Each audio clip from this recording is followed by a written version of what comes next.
loob ng 2 linggong opensiba ng militar laban sa BIFF sa Maguindanao, mahigit 14,000 pamilya mula sa 11 bayan ng probinsya ang apektado na ng bakbakan. Sa kanilang paglikas sa iba't ibang evacuation center ngayon, agad nating tinugunan ang kanilang panawagan at tumitinding pangangailangan. Kabi-kabila ang paglikas ng mga residente mula sa iba't ibang bayan ng Maguindanao. Sa bayan ng Mamasapan, mahigit 2,000 pamilya dito ang apektado. Sila ang unang tinungo ng ating Operation Bayanihan.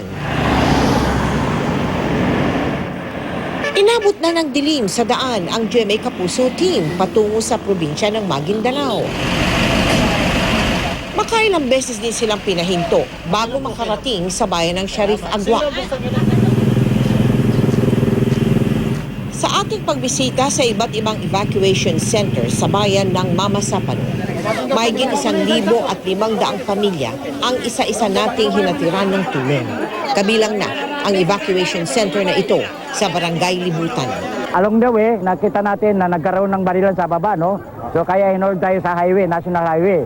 Para na rin sa ating protection, no? Kayo po ang kauna-unang ahensya, external resources na dumating dito sa Maguindanao. Para sa kaligtasan ng kanyang pamilya, dito inilikas ni Abdul ang kanyang mag-anak na mula pa sa Sharif Agua. Kayo nung unang nagbigay kayo ng GMA, nagpapasalamat kami na kahit papano meron kami narurukot. Sa isang classroom naman namin nakilala si Lola Sapia. Dahil sa patuloy na bakbakan, makailang beses na rin siyang lumikas kasama ang kanyang mga apo.